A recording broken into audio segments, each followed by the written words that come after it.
Say Jay, look, I'll be back with another one. Hey, make sure you hit that subscribe button, hit that like button. Show your boy some love, Jay. Don't be a hater all your life, you did. So now we finna get in to the history of NBA Youngboy, the criminal history of that. So let's tap into this video, see what's going on. See how that boy started off. I know when he got that 30 baby, I knew that boy was gonna be a problem. But hey, let's check out Youngboy. You did. Fans love it when rappers are really about that life, but NBA Youngboy is on a whole different level when it comes to keeping it real. He spent his whole life in and out of jail, from sliding on the ops and getting into shootouts, to running a drug ring while he was on house arrest. Today we're breaking down every case he's ever caught. Youngboy's legal drama started when he was 15 years old. His dad got hit with a 55-year sentence when Youngboy was a kid. It's not clear how it went down, but the faders said that it was from a robbery gone wrong. Youngboy's mom moved out of their neighborhood after that, so Youngboy lived with his grandma and got active in the streets just like his dad. After Youngboy's grandma died, he moved in with his homie 3-3. 3-3's mom Monique took Youngboy in, but 3-3 and Youngboy were already getting into trouble because they wanted to make it in the rap game. Youngboy's mom tried to be a rapper back in the day, and Youngboy started writing songs. Yeah, his mama down bad for this. Hey, nah. Hey, T Jones, I respect you, but nah, you gotta stay in your lane. When he was just 7 years old. 3-3 and Youngboy didn't have any money to pay for studio time though, so they started stealing the car batteries out of 18-wheelers to sell and used the money to record their own tracks.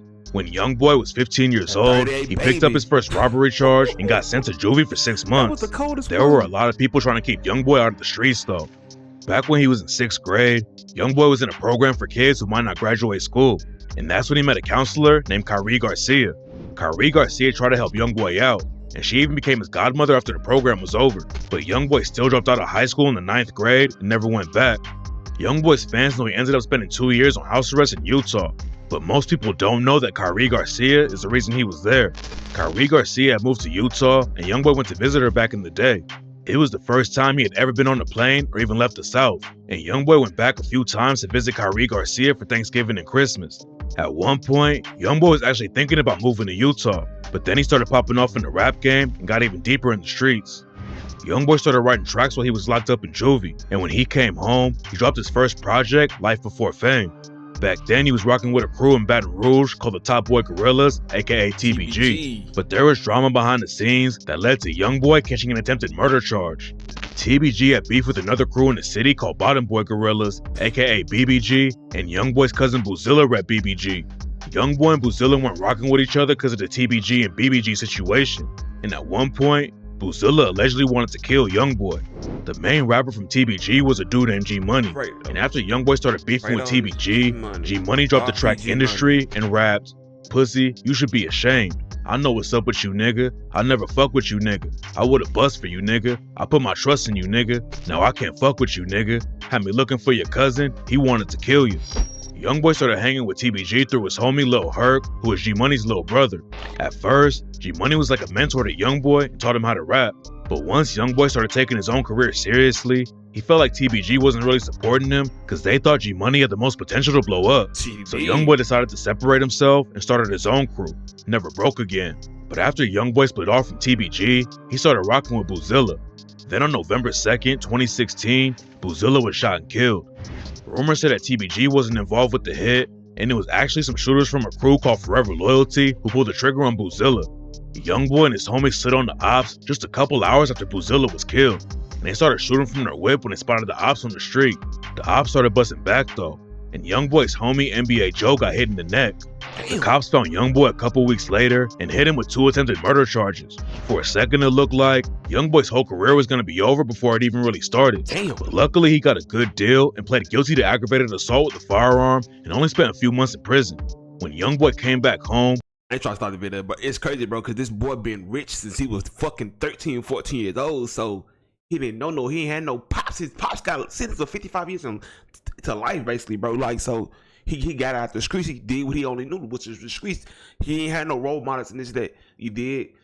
This boy been rich since he was 14, 15 years old, bro, so I gotta show my respect to the boy because he got it out the mud, you did. He dropped the track Untouchable and rapped, "Gotta maintain, stay on my grind, no I can't be no fool. Nah, I can't slip, nor can I fumble, gotta stick and move. Get out BR, Moved to LA where I ain't gotta keep a tool. Surprise, but I knew my dreams coming true. It sounded like Youngboy wanted to switch up how he was moving and stay away from the streets and the legal drama. That's not how it went down though. And in 2018, Youngboy got hit with serious charges for assault, weapons violations, and kidnapping. Youngboy was on tour and was supposed to be performing at the Moon nightclub in Florida. But then his tour bus got stopped and the cops booked him for a warrant he had in Georgia. Youngboy had been staying in a hotel with his girlfriend Jania, and some other people called the cops because they heard Youngboy and Jania fighting. By the time the cops showed up, Youngboy and Jania were already gone, but the cops found blood inside their hotel room. And to make the situation even worse, the surveillance footage from the hotel leaked where Youngboy was putting hands on Jania. Damn. Jania went live and said that Youngboy and her were just playing, but the cops definitely didn't see it that way. Youngboy was facing some serious time for the assault and kidnapping charges, but he pretty much skated on the case when he pleaded guilty to a misdemeanor charge instead. Jania could have really jammed Youngboy up, but she told the cops she wasn't going to press charges. The cops tried to grill her about what went down, but Jania wouldn't give anything up and said she wouldn't testify if they took the case to trial. Without Jania's testimony, the prosecutors didn't really have a case, so Youngboy got off with just 12 months of probation and anger management classes. Just a few days before Youngboy got hit with a year of probation, a judge in Baton Rouge had ended Youngboy's probation for the aggravated assault with the firearm case he caught when he was sliding for Boozilla. Youngboy was all over the headlines for the wrong reasons, and in March 2019, the news broke that he was being sued by one of his bodyguards. In December 2018, NBA Youngboy and his homie Quando Rondo at a show in South Carolina, and a fan allegedly tried to snatch Youngboy's chain.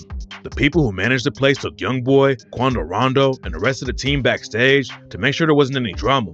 But then the situation got way crazier. According to reports, Quando and Youngboy wanted the bodyguard to go back on stage and put hands on the fan who tried to snatch Youngboy's chain. The bodyguard knew it was a bad idea and told him no. And that's when Quando and Youngboy allegedly jumped the dude. A video leaked where Youngboy and Quando were attacking somebody backstage at a show, but it was never confirmed if it was the same situation or not. The bodyguard said that he had a cracked tooth, bloody face, and injuries to his reputation after Youngboy and Quando Rondo put hands on him. But it's not clear how the lawsuit actually turned out. Youngboy didn't face any jail time for putting hands on the bodyguard, but just a few months later, his ops from Baton Rouge almost took Youngboy out. While Youngboy was blowing up in the rap game, the beef in Baton Rouge just kept getting crazier. G Money was shot and killed, and Youngboy's homie Lil Pap went down for the hit. Then TBG clapped back and allegedly killed Youngboy's manager, Big Dump. Boulevard Quick and Lit Yoshi were allegedly the ones who pulled the trigger on Big Dump. And their homie Fredo Bang took shots at Big Dump on the track Lot of Smoke when he raps, "Yeah, I put a nigga on his back. You heard me? You know I'm smoking on a fat nigga. You understand me? And we ain't dumping no ashes. You heard me?" Then Boulevard Quick got shot and killed, and Youngboy dissed him when he dropped the track Uncharted Love and raps, "Do the dirty work and fucking Timbs. We'll leave the mark above the rim. You was like my brother. Why the fuck you crossed that line? Blew that fat bitch mine before he tried. Not an army bigger that won't slay me, yo, I. Guns to your head, we let that smoke float to the sky." Boulevard Quick getting killed like that was a big loss for TBG, and his homie Lit Yoshi tried to clap back at NBA Youngboy. Youngboy was in Miami for Rolling Loud, and he let the ops know where he was and said, "You can be anything, we gonna put that iron on you." Lit Yoshi and some other shooters put up to Youngboy's hotel and started shooting when they spotted Youngboy outside. Youngboy's side started busting back, and an innocent dude tragically got caught up in a situation and died. Seeing an innocent dude die like that had a big impact on Youngboy, and after it went down, he said, "I wish they would have gotten me, not him." Youngboy was originally charged for the shooting, and the situation was looking bad for him, but then the charges got dropped. Youngboy was still on probation when the shooting went down though, and he violated his parole because he was hanging out with his homies Ben Fields and Boomer. According to the judge, Ben Fields and Boomer were both involved with the drive-by shooting Youngboy got booked for in 2016, and he wasn't supposed to be around him while he was on probation. Youngboy was originally facing 10 years in prison, but luckily he got off easy and only had to spend 90 days in jail and then go on house arrest. Fans were hoping Youngboy was going to switch up how he moved because he was always getting caught up in some wild drama, but that's not how it went down. And just a few months later, he caught the most serious charge of his life. In September 2020, Youngboy was shooting a music video and someone called the cops and said that Youngboy and his crew were waving guns around. The cops raided the spot where they were shooting the video and found a bunch of drugs and guns. When the cops showed up, everyone started running or trying to hide behind cars. Police searched a few vehicles at the scene and found some weed and Xanax pills packed in plastic bags, along with digital scales. They also found tons of handguns and rifles, including an AK-47. Some of the dudes they arrested were also carrying large amounts of cash, including Youngboy, who had $47,000 cash on him when they arrested him. Youngboy and 15 other people all got booked, but Youngboy bonded out fast. Youngboy was supposed to stay in Louisiana while he was on bail, but instead, he did the race and went to Los Angeles. The cops tracked him down and tried to pull him over, and that's when Youngboy hopped out and ran away on foot. The cops used dogs to find Youngboy though, and they booked him on more federal gun charges because there was a gun in his whip. It wasn't looking good for Youngboy, but in 2021, the judge let him out on a $1.5 million bond. Youngboy had 2 big cases hanging over his head though. In that same year, he moved to Utah to serve out his house arrest and wait for his other trials to start. The judge thought Utah would be a better place for Youngboy to serve his house arrest because he wouldn't be around any of his ops in Baton Rouge. The judge also knew about Youngboy's ties to his old counselor, Kyrie Garcia, and being close to her was supposed to help keep Youngboy out of trouble. In 2022, Youngboy scored a huge win after his federal gun case from Los Angeles was thrown out. He was still fighting the gun charge from Baton Rouge though, and then the case took a crazy turn. In 2023, news broke that some of the cops who booked Youngboy and his homies in Baton Rouge were arrested for putting hands on people and destroying evidence. According to paperwork, the cops who booked Youngboy arrested a dude and then used a stun gun on him while they were strip searching him at the police station. One of the cops punched the dude, then he pointed to another cop and said, "You see this guy here? He's about to knock the fuck out of you." And according to the prosecutors on the case, the cops had a secret torture warehouse where they would take people to beat, sexually abuse, and illegally strip search them. The cops were also accused of destroying evidence to hide what they were doing, and a lot of people thought Youngboy might catch a break in his case since he was booked by a bunch of dirty cops. Unfortunately, that's not what happened though, and Youngboy was kept locked up in Utah for years. Youngboy kept dropping music while he was locked up, but his lawyer said that being locked down for so long was having a big impact on Youngboy's physical and mental health. Bootleg Kev flew out to Utah in 2024 to interview Youngboy, and Youngboy told Bootleg Kev that his future was in jail. I'm kind of set on going in jail right now, so I don't really think about too much. It was clear that Youngboy wasn't feeling good about the situation, and his fans had no idea that it was about to get even worse. In April 2024, the cops in Utah raided Youngboy's crib and hit him with over 60 charges for possession of drugs, guns, and way more. According to the cops, Youngboy and his crew were running a large-scale prescription fraud ring and were calling in fake prescriptions to get drugs. The cops got tipped off by a pharmacy, and that's when everything began to fall apart. They started investigating Youngboy and his crew, and they caught some of Youngboy's family members picking up a fake prescription. They claimed Youngboy and his crew were calling up pharmacies, pretending to be doctors trying to order prescriptions for patients so they could get promethazine mixed with codeine, the main ingredient in lean. One of the pharmacies started to get suspicious after someone claiming to be a doctor called them to fill a prescription for a patient named Gwendolyn Cox, and they used the word ask instead of ask, which isn't normal in Utah. The pharmacist hung up and called the real doctor, who said he didn't have a patient with that name and never tried to fill a prescription. 2 women in a white Chevy Tahoe also went to the pharmacy to pick up the prescription for a friend. The white Tahoe was registered to NBA Youngboy, which is how they started to connect everything to him. And what made the whole thing even worse is that the cops found a gun in Youngboy's crib and hit him with another case for that. Youngboy's house arrest was taken away and the cops took him back to Baton Rouge. Youngboy was still fighting his case from Baton Rouge at the same time, but his lawyers were trying to find a loophole to get him out of it. Youngboy was a convicted felon after he pleaded guilty to the drive-by shooting in 2016, and that's why he was facing so much time when the cops booked him on the gun case in Baton Rouge. Youngboy's lawyers were arguing that keeping Youngboy from having a gun violated his Second Amendment rights, and the judge in the case decided to wait until a couple of Supreme Court cases were settled. One of the Supreme Court cases was a wild trial about a dude named Zaki Rahimi. Rahimi wasn't supposed to have a gun because he had a restraining order against him from his ex-girlfriend, but Rahimi's lawyers were trying to argue that the gun ban went against Rahimi's rights. Back in 2019, Rahimi put hands on his girlfriend in the middle of a parking lot. Somebody saw it happen, so Rahimi pulled out a gun and started shooting at the witness. Then a few months later, Rahimi caught another charge for assault with a deadly weapon because he threatened a different woman with the gun. Rahimi obviously didn't need to be around guns, but nobody knew how wild the situation was about to get. Between December 2020 and January 2021, Rahimi was involved with 5 different shootings. He shot at a dude he was selling drugs to, then one day later, Rahimi shot at someone who ran into his car. Then 2 days after that, Rahimi started shooting into the air while there were a bunch of kids around. Rahimi wasn't done yet though.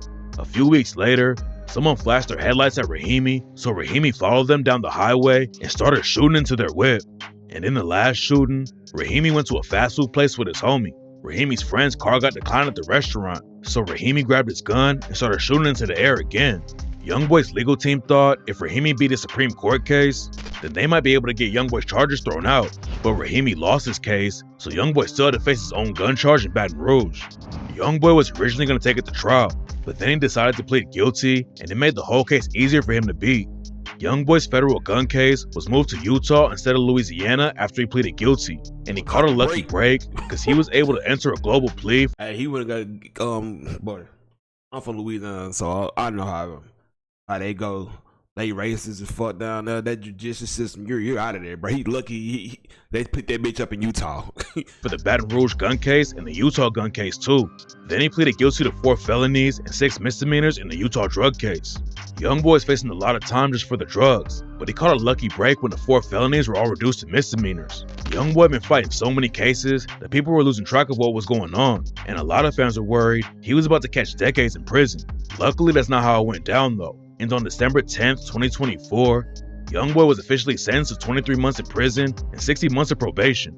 2 years in prison is no joke, but a celebrity lawyer named Bradford Cohen said that Youngboy would probably be out in less than 12 months. Bradford Cohen has worked with Kodak Black a lot and has helped Kodak skate on some pretty serious charges.